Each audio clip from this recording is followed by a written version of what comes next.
We were just talking about early television. I know we mentioned Milton Berle as one of the first shows when people actually saw television was in 1948, but there was no money in television. I remember you saying that.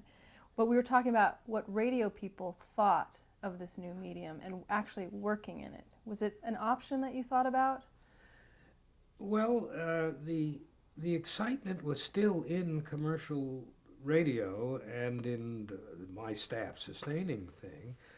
And as television turned up, you did become interested in it. And I think I sort of moonlighted on a batch of some television things and some of the early things. One, Chevrolet on Broadway, which was done in New York. Everything was in New York.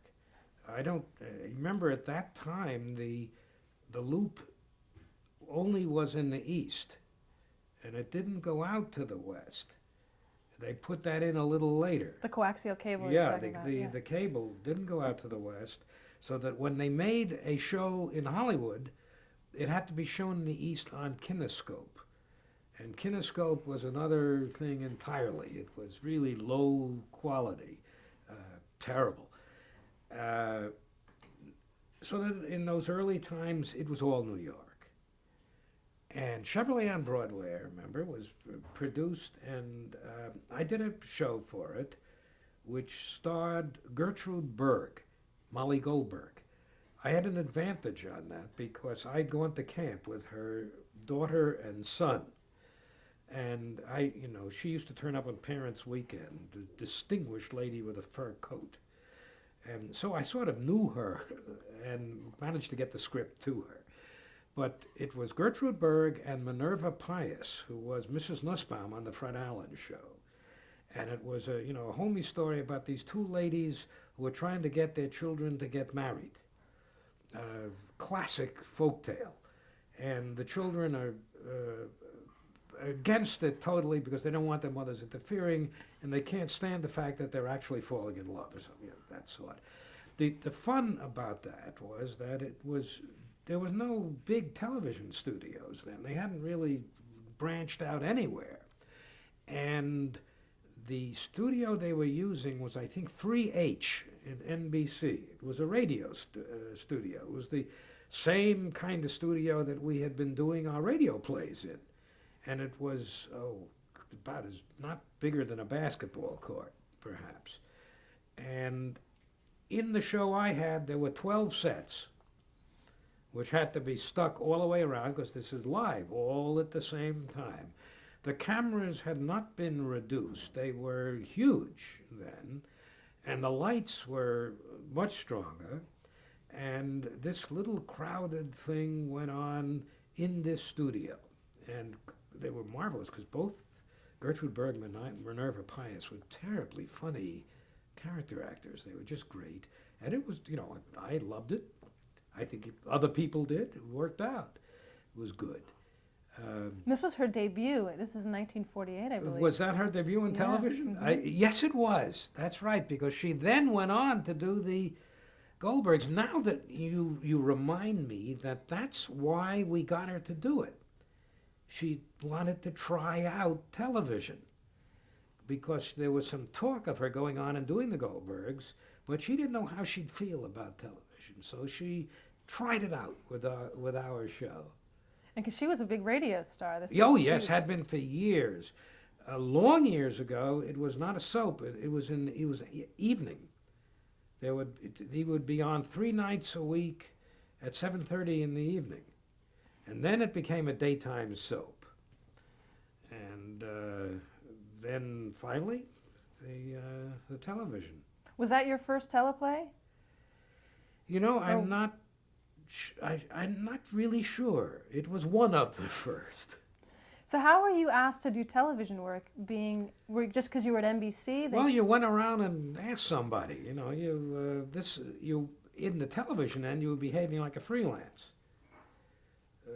As I note now and look, I was looking over my notes and I found one of my scripts somewhat later listed, and the author's name listed is Arnold Kenny. And I realized that was because it was for CBS, and I was on staff at NBC. and it wouldn't have been improper for me to go have something on CBS under my own name. So somewhere around there are a couple of scripts by Arnold Kenny floating around. Did you do so? Doing this, you use pseudonyms. Did you use more than one to do? Yeah, there's another pseudonym that's a story out of time here, but it was true that at one point something happened, which happens frequently, and I'm sure many other writers will have told you that, where you get the producer or somebody changing things and wanting to change it, and they change it so much that you don't want any part of it anymore. Now, in the old days in radio, you just said, take my name off it. As it got into television, and the first contracts came out with the Writers Guild and everything, it turns out that there are something called residuals involved. Residuals means money for re-showing and whatever. Now, you do not, if you take your name off it, that means that the producer doesn't have to pay anybody the residuals. And at that point, when you're furious anyway, that's about the last thing you want to do. So frequently you put on a pseudonym.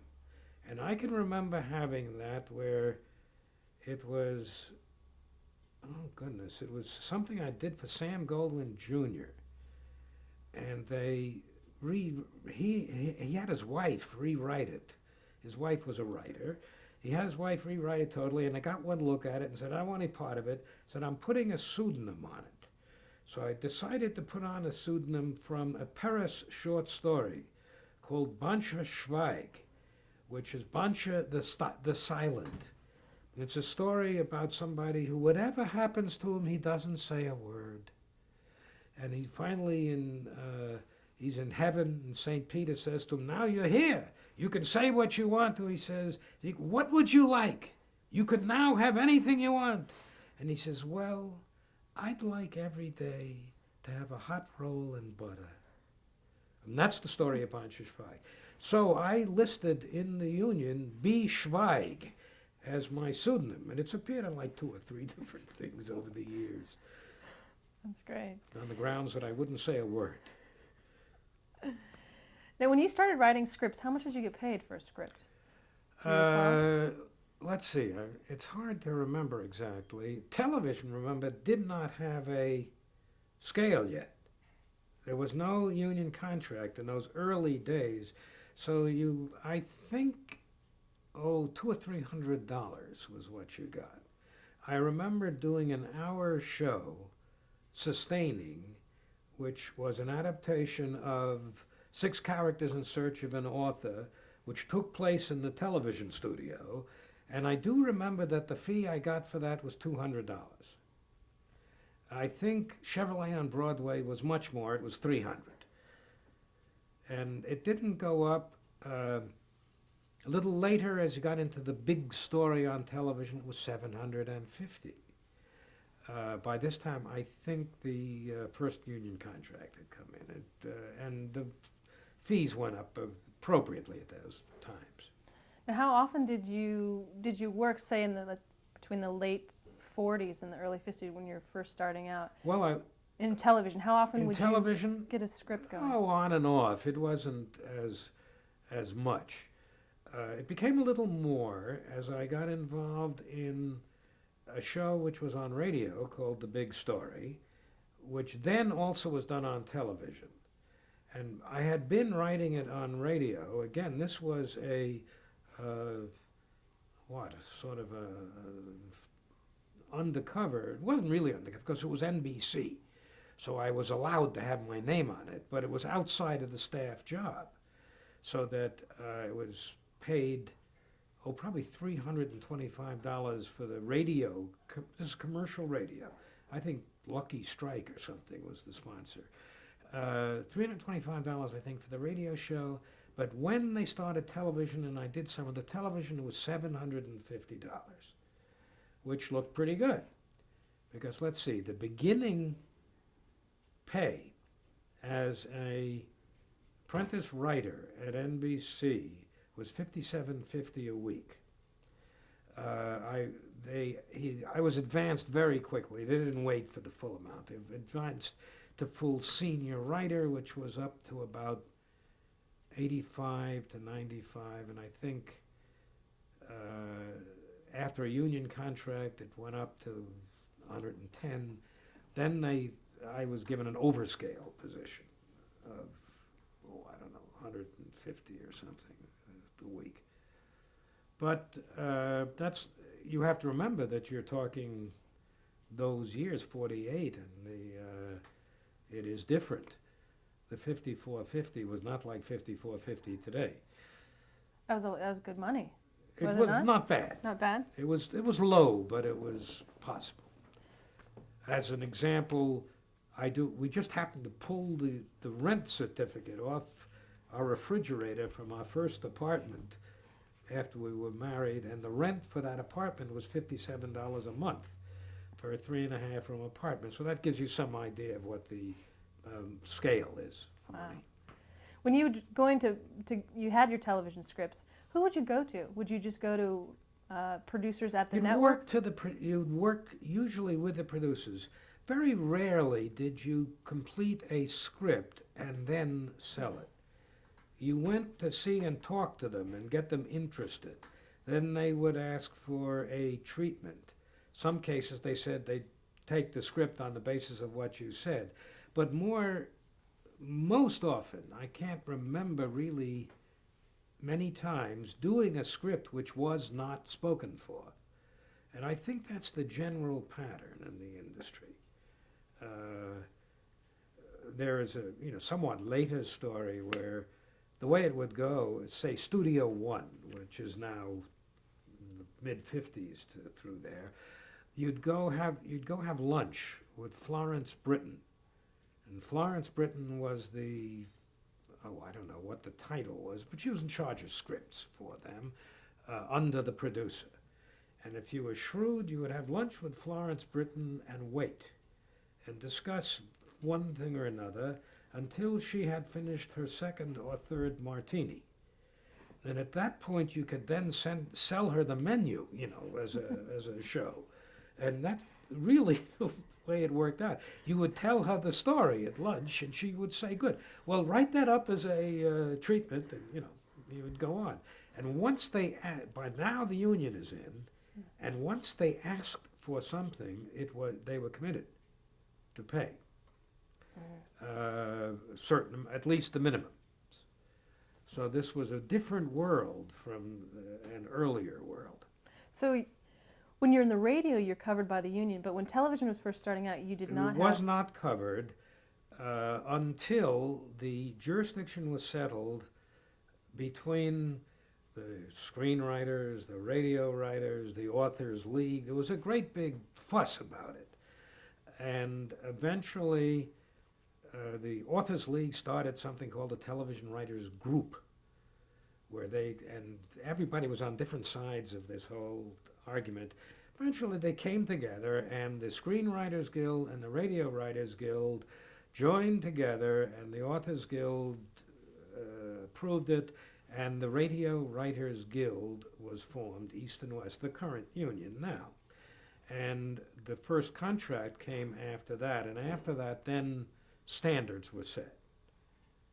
So before then, you had no standard. Before then, there were no standards. Wow. And what kind of writing were you doing early on in television, late 40s, early 50s? Well, the Dramatic? kind of dramatic writing, some of it was the big story. And the big story had an interesting premise. It was that it was newspaper, real, true stories on newspapers. And they would go around and they would get newspaper reporters all over the country who would send in, and they'd pay them something, and they had the rights to that, and then you'd make a script out of it. Now, what you got from the newspaper reporter was about a page and a half about how he solved this something or other. Then you had to make a story out of it. And they were, to say that they were somewhat embroidered by the time you got it on radio or television is putting it mildly. You really had to make up a story to go. And you did. And in radio, they were narrated by, was it Alex Scorby? It was somebody like that. If not Alex Scorby, it was the same voice. a very, prominent voice and told you about the exciting things that happened. And then in television, the same way. But the television was an interesting thing because that happened early, and it was early television. And it was live television. There was nothing but live television. It was done in a studio on 125th Street east of 3rd Avenue or something, up sort of on the edge of Harlem. And in a small studio which had been, I think, Pathé News or something like that beforehand. Now, on the big story, it all couldn't be interiors. You were doing newspapermen who had to drive up in a car and go somewhere and see and do exteriors. So what they did was in and around New York, New Jersey, or whatever, they shot the exteriors on film. And then they edited them down. And then the show was produced live, and these film exteriors were stuck in live on the show, which made an interesting thing because it was very difficult, tricky work to do. But the show was live. And I do remember one story on that, which deals with live television in general, which was this way. That remember, when you're doing a scene in live television, if the next scene starts in the same place, you can't stop and clear the actors out. You've got to figure out somehow to work it so that you can then take the next shot in the same place and it'll be all right. Well, it was a living room. And there was a couch on the living room.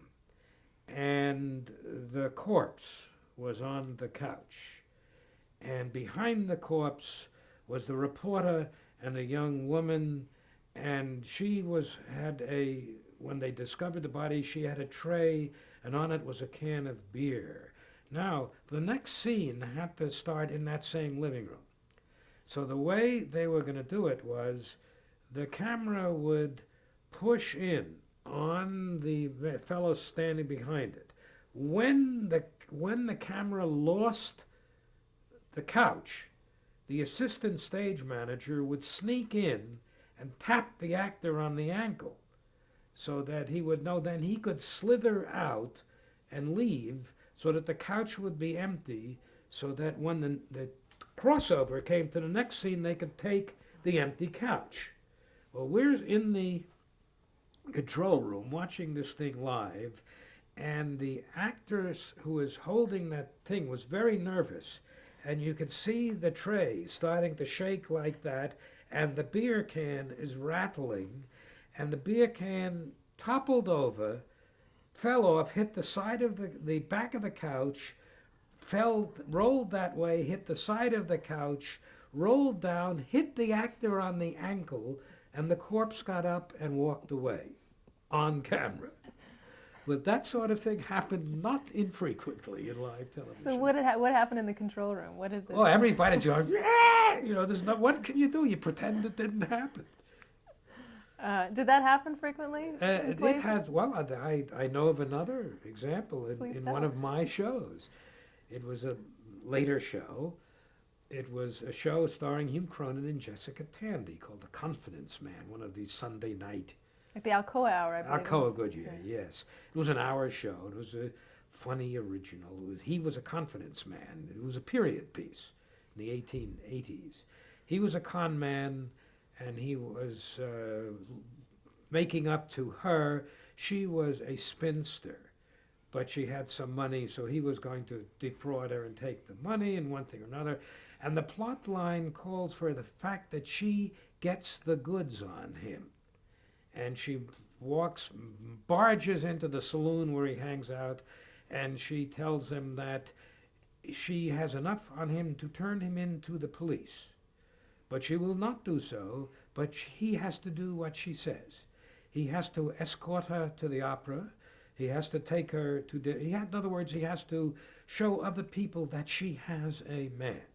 And he's caught. Now, the end of the show, the two of them sort of get together, and they're sitting on in a brownstone on the stairs on the way up, so that it's a tight staircase with walls on both sides. And the two of them are sitting there, and they're going to come to a conclusion. And the camera's there now. There's only one camera, because there's only place for one camera, because it has to stick in there. And we're in the control room, and they, you know, this is Jessica Tandy and Hume Cronin. They've been marvelous. We get up to this point, and all of a sudden, you know, you're looking at four monitors in the control room, and the one on the air is up here, and I'm looking down here at the at another one, and then they cut to the, and now there's only one, because there's only one camera. And I look, and I see there's a glaze come over Jessica Tandy's eyes. Hume doesn't see it, because he's, you know, working around there, and we all start to get terribly frightened in the control room, and sure enough, she misses a cue. She doesn't say anything. Hume goes on and goes around and comes up with the cue again, and she misses it again. By this time, he realizes something is going wrong. She has absolutely frozen. And Hume starts working on saying, you're trying to tell me, aren't you? You do have something to tell me, don't you? And nothing. And finally he gets up to saying, if you could think of what you wanted to tell me, what you would tell me is, and he's trying to do the end of the show. This was the, you know, the final end of the show. And, oh, you know, she disappeared afterwards into the dressing room. But that sort of thing did happen. Was it more forgiven because it was theater? There wasn't anything you could do. It was live. And one of the interesting things was the tension, the enormous tension that happened in the live broadcast worked in two ways. One way was that it gave the actors something that was very good. It was like working on a stage, working with an audience. The tension pushed them, but it also scared the hell out of them. And some of them would, you know, when you got through a live show and everybody did their parts and nobody fell down, and you said, thank God. And then you worried about, was it good? Just to get through was a thing. Do you want to? I should explain that an insect just flew in and flew on Sunny, and she brushed it off with great ever so gracefully. savoir-faire. Yes. I want to talk about actually early television in general, because what you're talking about is very unique and very interesting. Early on in television, I've noticed there were a lot of original adaptations. Oh, yes. Why was that so frequent? Well, because it was a good way of doing something quickly. You could, you knew what you had. You knew you had a good thing. It was a lot easier to do it in a hurry. And that was one of the reasons. It hadn't been done before. They would do things that the movies wouldn't touch.